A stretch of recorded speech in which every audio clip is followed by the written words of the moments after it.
प्यारे विद्यार्थियों, आपका प्रश्नावली 7.1 जिसमें हम कर रहे हैं प्यारे विद्यार्थियों निर्देशांक ज्यामिति।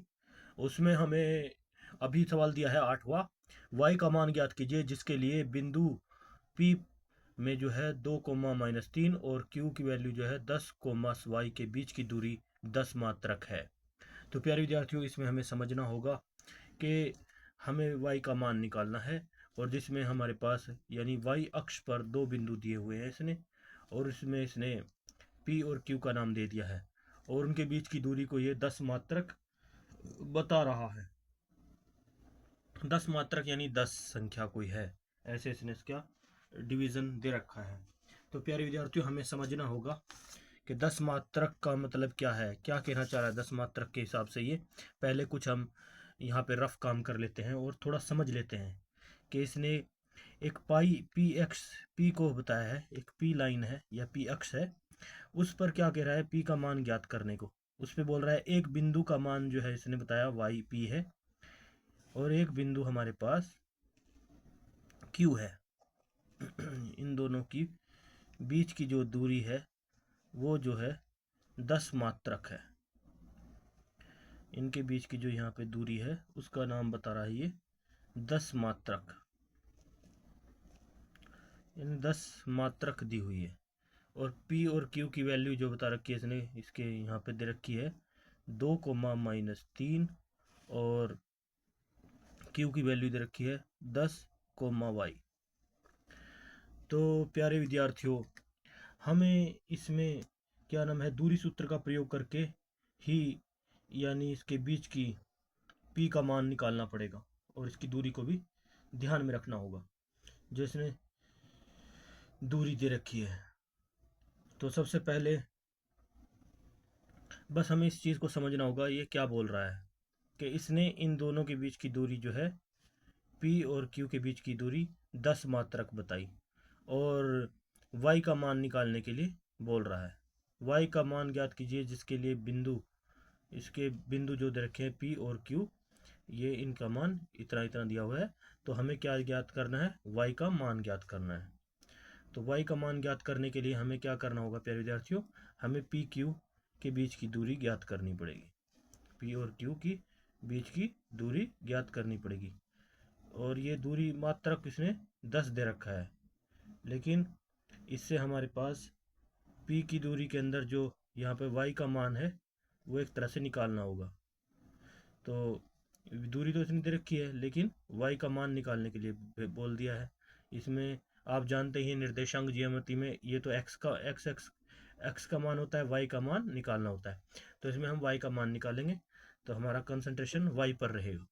तो प्यारे विद्यार्थियों, इसके लिए हम पी क्यू सूत्र का दूरी सूत्र का प्रयोग करेंगे, जो हमारे पास फॉर्मूला आता है x2 - x1 इसका वर्ग हो जाएगा, और -y2 - y1 का वर्ग हो जाएगा, और इसका ही सूत्र से हम इस पी क्यू की जब वो आ जाएगी तो इसी के अंदर जो हमारा y की वैल्यू होगी वो निकल जाएगी।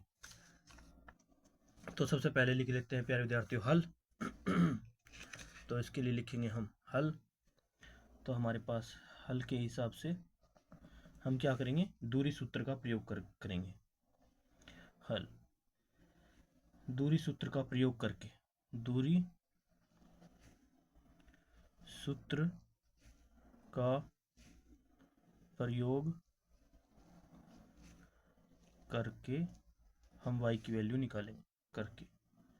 तो सबसे पहले हमें क्या चीज़ निकालना है, P और Q निकालना है। तो P Q की वैल्यू क्या होगी हमारे पास, P Q is equal to दूरी सूत्र के अनुसार हमारे पास सूत्र आएगा x2 - x1 का वर्ग प्लस y2 - y1 का वर्गमूल। तो फिर विद्यार्थियों, इन दोनों चीज़ों में देखना होगा सबसे पहले, इसमें इसको x1 मान लेते हैं, इसको y1 मान लेते हैं, और इसको x2 मान लेते हैं, इसको y2 मान लेते हैं। तो प्यारे विद्यार्थियों, इसी के सूत्र से हमारे पास ये फॉर्मूला निकल जाएगा। लेकिन इसने बता दिया है P और Q के बीच की मात्रक दूरी 10 दे रखी है, तो यहाँ पे हम इसको 10 लिख लेते हैं और दूसरा इनका मान रख देते हैं। तो इसके बाद हमारे पास क्या आता है, यहाँ पे x2 की वैल्यू 10 है, तो इसको 10 लिखेंगे। और हमारे पास x1 की वैल्यू 2 है, इसको 2 लिखेंगे और इसका वर्ग कर देंगे। बहुत ही सिंपल सवाल है प्यारे विद्यार्थियों, घबराना नहीं है। और y2 की वैल्यू हमारे पास y दे रखी है यहाँ पे, और यहाँ पे ऑलरेडी माइनस दे रखा है, तो यहाँ पे हमारी मंझली ब्रैकेट शुरू हो जाएगी, -3 और ये मंझली ब्रैकेट शुरू और इसका वर्ग और पूरे का वर्गमूल। तो प्यारे विद्यार्थियों, उम्मीद करते हैं आपको समझ में आ रहा होगा। तो सबसे पहले प्यारे विद्यार्थियों आगे बढ़ेंगे और 10 को ऐसे ही लिखते जाएंगे। 10 में से -2 घटाएंगे तो कितने बचेंगे, 8, और तो 8 का वर्ग हो जाएगा यहाँ पे। प्लस यहाँ पे y में माइनस है और अंदर भी माइनस है, बाहर भी माइनस है, तो माइनस और माइनस क्या हो जाते हैं आपस में, जब बाहर और अंदर हो गुणा में हो तो प्लस हो जाते हैं। तो हमारे पास छोटी ब्रैकेट के अंदर आएंगे y + 3 का वर्ग और पूरे का वर्गमूल। तो प्यारे विद्यार्थियों, हमारे पास y + 3 भी है। वैसे हम मेरे पास a + b का होल का स्क्वायर का फॉर्मूला भी लगा सकते हैं, वो भी फॉर्मूला काम करेगा। चाहे तो आप उस फॉर्मूले से लगा लें, चाहे आप डायरेक्ट जो है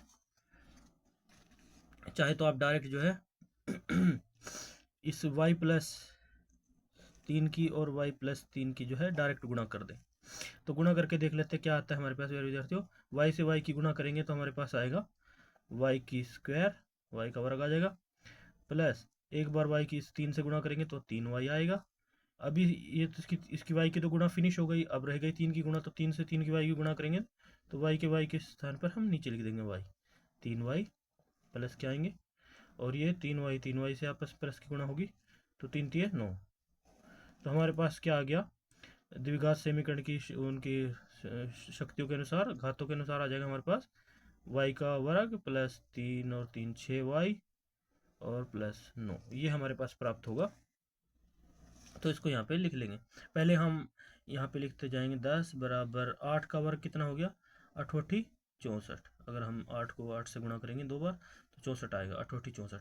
अब इसका करने पर हमारे पास क्या आया था, हमारे पास हमने किया था ये गुणा, तो ये हमारे पास आया था y का स्क्वायर यानी y का वर्ग प्लस 6y प्लस 9 और पूरे का वर्गमूल, ये प्राप्त हुआ था प्यारे विद्यार्थियों। अब इसके बाद क्या होता है प्यारे विद्यार्थियों, हमारे पास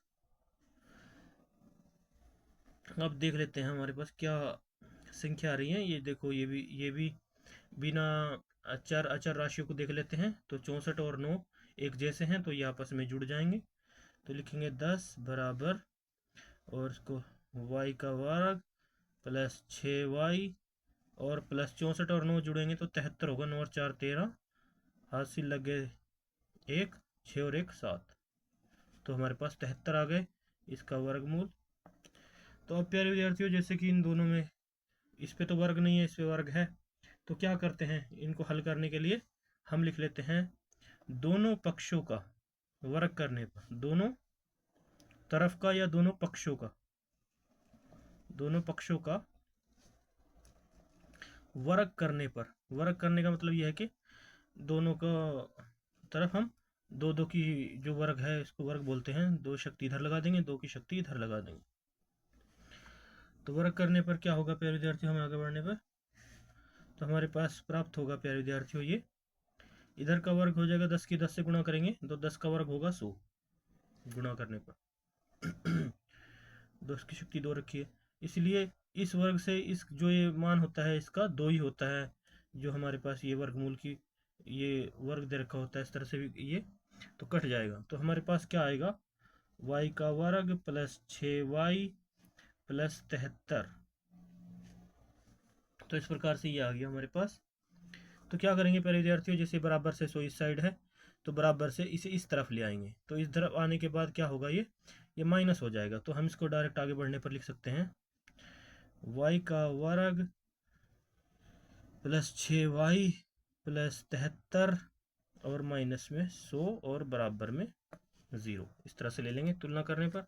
तो प्यारे विद्यार्थियों क्या आएगा हमारे पास मान आगे, तो अभी ऐसे ही करते करते हमारे पास y का मान आ जाएगा, तो y का वर्ग प्लस 6y प्लस 73 माइनस 100 है। तो प्यारे विद्यार्थियों हमारे पास यहाँ पे प्राप्त होगा 100 में से 73 को घटाएंगे तो ये देख लीजिए y का स्क्वायर प्लस 6y, और ये माइनस के होंगे क्योंकि 100 बड़े हैं माइनस में, तो माइनस का चिन्ह ज़्यादा आएगा, 10 में से 3 गए 7, यहाँ पे बचे 9, 9 में से 7 गए 2। तो हमारे पास प्राप्त हो रहा है एक द्विघात समीकरण आ गई है। तो इसे द्विघात समीकरण के हम पिछले सवालों में द्विघात समीकरण से सूत्र से भी सोल्व कर चुके हैं। तो प्यारे विद्यार्थी, जैसे कि यहाँ पर 1 होता है और यहाँ पे 27 है, तो इसके लिए हमारे पास क्या फॉर्मूला बनेगा प्यारे विद्यार्थियों? तो इसके लिए बनेगी हमारे पास फॉर्मूला, ये जैसे कि 27 से इसकी आपस में इन दोनों की गुणा हो जाएगी। तो 27 गुणा होने के बाद क्या आएगा हमारे पास? 27 y का वर्ग आ जाएगा। तो इसके लिए क्या करना पड़ेगा प्यारे विद्यार्थियों हमें? और हमारे पास दो संख्याएं हमें ध्यान देना होगा, एक तो 27 के वर्ग पर और एक 6y पर। तो हमें ऐसी दो संख्याएं ढूंढनी होंगी जिनका गुणनफल तो 27 हो और उनका योग या जमा करने पर या घटाने पर 6y प्लस का आए। तो सबसे पहले इसके लिए क्या करते हैं प्यारे विद्यार्थियों? इसके लिए हम करते हैं गुणनखंड विधि का प्रयोग। तो 27 का हम गुणनखंड विधि से गुणनखंड कर लेते हैं। तो 2 पे तो नहीं जाएगा क्योंकि विषम संख्या है, 3 पे जाएगा। 3 निम 27, 9 तीस 27 होता है, तो 3 तिये 9। तो प्यारे विद्यार्थियों हमारे पास संख्या आ गई 3 एकम 3। तो इस प्रकार से हमारे पास 27 के जो गुणनखंड आ रहे हैं वो 3 गुणा 3 गुणा यानी 3 गुणा 3 गुणा 1 ये आ रहा है। तो एक की कोई वैल्यू होती है नहीं, तो एक ही होता है। बाकी हमें इन तीनों को देखना है, इनमें दोनों में कॉमन क्या है? 3 और 3 6 और 3 ये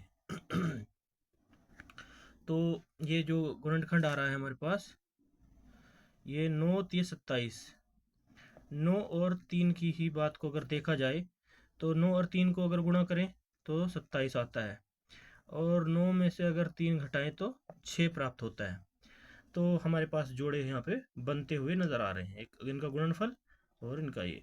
इसमें हमें प्लस का 9 लेना पड़ेगा और माइनस का 3 लेना होगा। तो प्यारे विद्यार्थी, उम्मीद करते हैं आप समझ गए होंगे। तो हमारे पास इससे ही हमारे ये गुणनखंड निकल गए इस तरीके से। तो हम लिख लेते हैं यहाँ पे हमारे पास आएगा y का वर्ग प्लस हम यहाँ पे 9 लिख लेते हैं, इस 6 को तोड़ लेते हैं इस तरह से, 9y माइनस 3y आ जाएगी।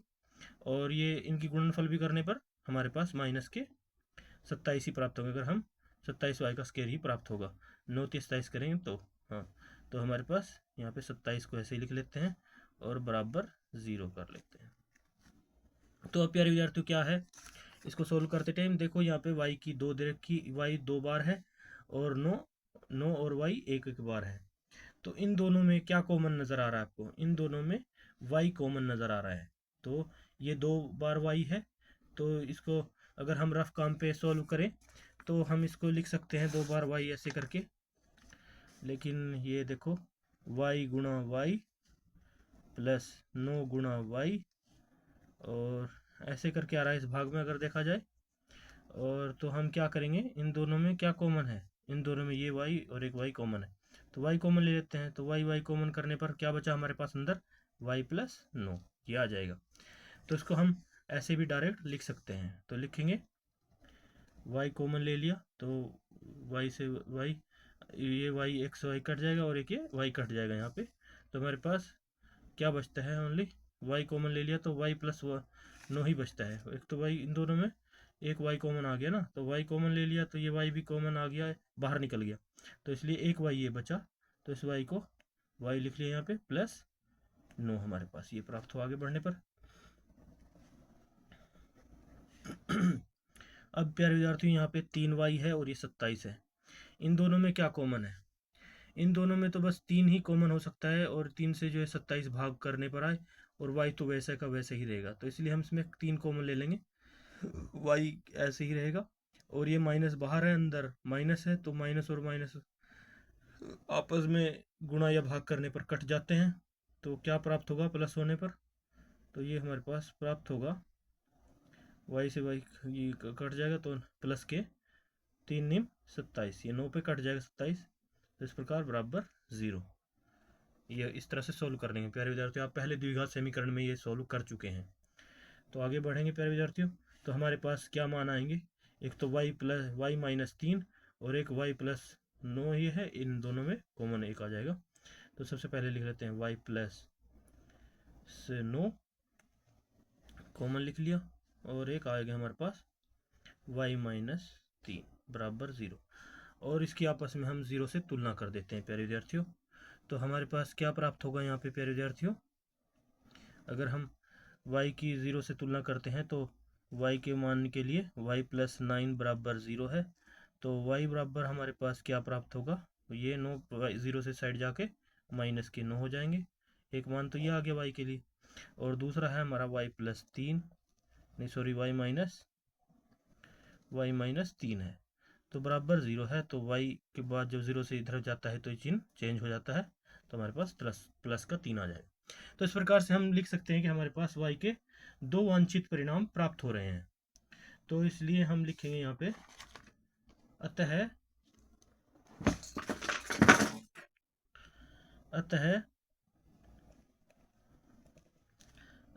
y के मान 3 और माइनस 9 है, 3 और माइनस 9 है, यही हमारा होगा आंसर। उम्मीद करते हैं समझ गए होंगे। अब अगला सवाल हम नेक्स्ट परेशानी करते हैं, तब तक के लिए